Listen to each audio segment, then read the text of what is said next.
Assalamualaikum warahmatullahi wabarakatuh. Bagaimana kabarnya hari ini? Mudah-mudahan selalu dalam keadaan sehat. Dan ingat untuk tetap selalu jaga daya tahan tubuh dan rajin-rajin untuk mencuci tangan. Baik, untuk pembelajaran kali ini kita akan masuk pada kompetensi dasar 3.2, menelaah struktur dan kebahasaan teks berita. Jadi pada KD ini kita akan fokus ke dua materi. Yang pertama yaitu materi tentang struktur teks, kemudian yang kedua materi tentang kebahasaan dari teks berita. Mengapa kita perlu belajar struktur teks? Yang pertama harus kita pahami bahwa setelah KD ini kita akan menyusun sebuah teks, dan dengan belajar struktur teks kita akan punya panduan atau rambu-rambu sebelum menyusun sebuah teks. Jadi nanti ketika kita menyusun teks, kita tidak lagi kebingungan harus memulai dari mana, karena kita udah punya rambu-rambu dari teks yang mau kita susun. Kita mulai dari apa dulu gitu. Selain itu, struktur teks ini juga berfungsi sebagai rangka dari teks yang mau kita susun. Jadi teks yang akan kita susun itu sudah kuat pondasinya, sudah kuat rangkanya. Kerangkanya apa, Bu? Kerangkanya ya struktur teks tadi. Oke. Kemudian mengapa kita perlu belajar kebahasaan? Karena dari unsur kebahasaan itu sendiri bisa mencirikan sebuah teks. Kita akan bisa tahu teks tersebut termasuk jenis teks apa ketika kita melihat ciri dari kebahasaannya, unsur kebahasaan apa yang muncul dalam teks berita tersebut. Misalnya, kita langsung ke struktur teks berita terlebih dahulu ya. Struktur teks berita sendiri terbagi menjadi 3. Bentuknya kalau kita gambar seperti segitiga terbalik atau piramida terbalik. Mengapa bentuknya terbalik? Karena informasi penting, banyak informasi penting itu terdapat di bagian awal. Makanya dia posisinya lebih lebar ketimbang yang bagian akhir. Bagian akhir semakin menyempit. Untuk bagian awal itu adalah kepala berita atau lead atau teras berita. Itu inti pemberitaannya tuh ada di lead dulu. Orang akan melanjutkan membaca berita kita, itu orang akan paham berita kita tergantung leadnya. Ketika lead dia saja sudah tidak paham, mungkin selanjutnya akan sulit dimengerti informasi yang kita sampaikan lewat teks berita kita. Kita mulai dulu dari lead. Lead itu merupakan saripati berita. Lead melukiskan seluruh berita secara singkat, memuat beberapa unsur berita seperti what, when, where, who gitu ya. Atau bahasa Indonesianya adalah apa, kapan, di mana, dan siapa saja gitu ya. Misalnya saya contohkan ada peristiwa speed terbalik tuh. Di leadnya muncul what-nya adalah speed terbalik nih. When-nya kapan? Pagi tadi pukul 8.30. Where-nya di mana? Di perairan Tarakan. Siapa saja menjadi korban? Oh, korbannya ada 20 orang. 5 orang belum berhasil ditemukan, 5 orang selamat, 5 orang meninggal dunia, 5 orang luka-luka. Misalnya seperti itu ya. Kemudian masuk ke struktur berikutnya yaitu tubuh berita. Tubuh berita ini biasanya lebih menjelaskan ke struktur berikutnya yaitu why dan bagaimana. Why dan how. Bagaimana proses terjadi dan mengapa bisa terjadi seperti itu. Misalnya diceritakan di situ mengapa bisa terjadi. Oh, saat itu speed tidak sengaja menabrak batang yang ukurannya sangat besar dan kondisi cuaca yang buruk. Kemudian bagaimana itu lebih menceritakan kepada proses. Bagaimana bisa terjadi peristiwa itu, dimulai dari misalnya speed bertolak dari pelabuhan Tarakan itu sekitar pukul 8 lewat 10 menit. Kemudian 20 menit perjalanan terjadilah kejadian naas tersebut. Karena memang kondisi cuaca buruk, bergelombang dan angin kencang, tidak sengaja speed menabrak batang yang ukurannya sangat besar hingga speed oleng dan terbalik gitu. Jadi bagaimana itu lebih menceritakan proses terjadinya dari awal, gimana sih berangkatnya mulai jam berapa sampai peristiwa itu terjadi dan terakhirnya bagaimana gitu ya. Nah, kemudian bagian ekor ini biasanya memuat informasi yang tidak begitu penting tetapi masih ada kaitannya dengan pemberitaan. Misalnya dia mengulas seperti kejadian yang terjadi pada 2 tahun lalu, tepat pada bulan yang sama dan tanggal yang sama, misalnya begitu. Jadi udah bukan informasi inti utamanya lagi, tapi hanya sekedar tambahan yang melengkapi berita itu. Kira-kira seperti itu.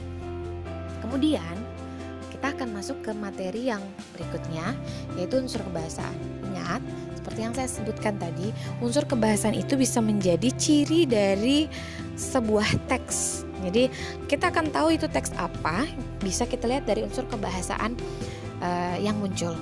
Tetapi unsur kebahasaan yang satu boleh nggak Bu muncul di teks yang lain? Boleh, dia akan boleh muncul. Tapi biasanya kalau untuk yang identik atau yang khas, dia akan muncul di satu teks saja. Nah, untuk teks berita sendiri pertama ada bahasa baku. Bahasa baku ini tidak hanya di teks berita, bisa juga ada di dalam teks yang lain. Nah, bahasa baku sendiri itu bahasa yang bagaimana sih Bu? Bahasa yang sesuai dengan pilar-pilar bahasa Indonesia yang baik dan benar, yang pasti sudah sesuai dengan KBBI atau Kamus Besar Bahasa Indonesia. Bahasa yang mudah dipahami oleh halayak ramai atau orang banyak, ya. Tidak bersifat kedaerahan begitu, ataupun tidak bersifat populer begitu ya. Kemudian yang berikutnya, nah ini dia adalah kalimat langsung. Kalimat langsung ini menjadi ciri atau identik dari teks berita. Mengapa ya? Karena kalimat langsung ini biasanya kutipan wawancara kita dari narasumber yang berhasil kita dapatkan. Misalnya saya beri contoh, saya berwawancara nih tentang harga cabai. Saya berwawancara dengan kepala Disprindakop misalnya tentang harga cabai. Si kepala Disprindakop mengatakan bahwa harga cabai meningkat 50% misalnya. Nah, kalimat itu tidak boleh saya ubah ya. Itu adalah kalimat langsungnya dari si narasumber. Kalimat langsung dari si narasumber. Biasanya kalimat langsung ini akan ditandai dengan penggunaan tanda petik ganda.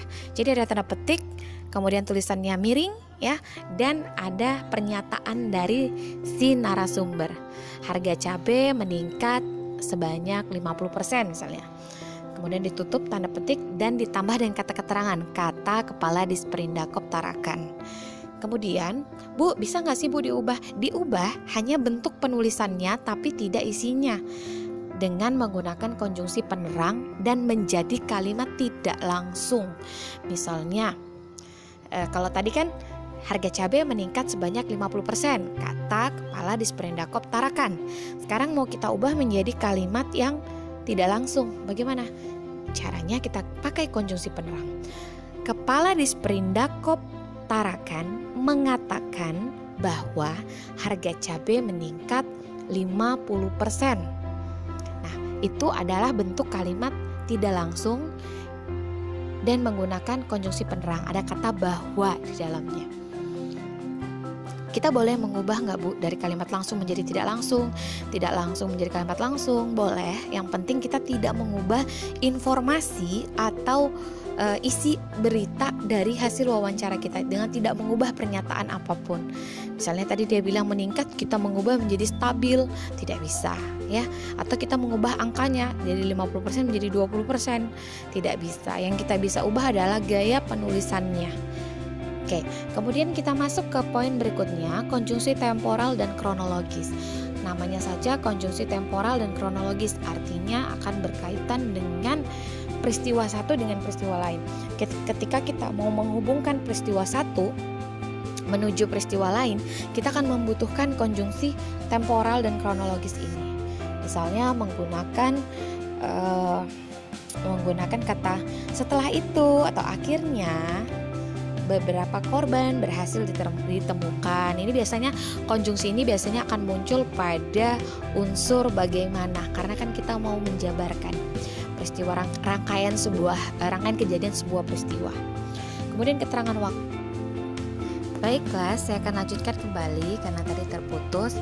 Berikutnya materinya tentang keterangan waktu. Nah, maksudnya saja keterangan waktu berarti unsur kebahasaan yang ini akan berkaitan dengan waktu. Misalnya kapan peristiwa itu terjadi? Nanti bisa berupa tanggal, hari, bulan gitu ya, atau pagi hari, malam hari gitu, yang berkaitan dengan waktu.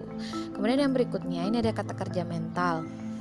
kata kerja. Pahami dulu konsepnya dari kata kerja. Kata kerja artinya adalah kata yang menimbulkan aksi, kata yang menimbulkan pekerjaan. Kalau kata kerja yang biasa kita jumpai itu biasanya adalah kata kerja yang sifatnya tindakan. Misalnya menyapu kan ada aksi mengambil sapu dan membersihkan sesuatu, membersihkan sebuah objek gitu, biasanya lantai. Kemudian melempar kan artinya ada satu benda yang kita layangkan ke udara, ke bagian sisi yang lain, yang lain dari kita gitu kan, bisa ke depan, ke atas, ya, ke bawah. Itu kata kerja yang sifatnya mungkin tindakan. Nah, kali ini di teks berita ini yang muncul adalah kata kerja mental. Apa sih kata kerja mental itu? Kata kerja mental artinya kata kerja yang menimbulkan pekerjaan aksi di bagian mental atau pemikiran kita.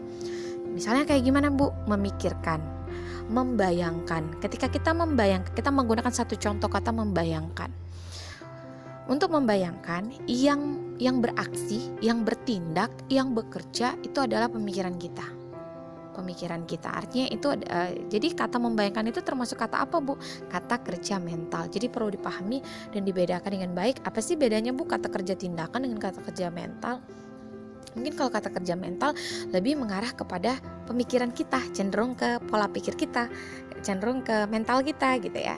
Tapi berbeda dengan kata kerja yang lain seperti menendang. Kalau menendang kan ada aksi gerakan yang ditimbulkan. Berasumsi itu apa, Bu? Berasumsi, berpendapat, beropini. Berarti kan yang mengarah pada mental kita yang bekerja, ya, mental kita yang beraktivitas saat itu. Kira-kira seperti itu. Mudah-mudahan apa yang saya jelaskan dapat kalian pahami dengan baik. Jika ada yang masih belum dipahami, boleh diulang kembali videonya atau boleh menuliskan pertanyaan di kolom komentar dan mengirimkannya kepada saya. Terima kasih. Wassalamualaikum warahmatullahi wabarakatuh.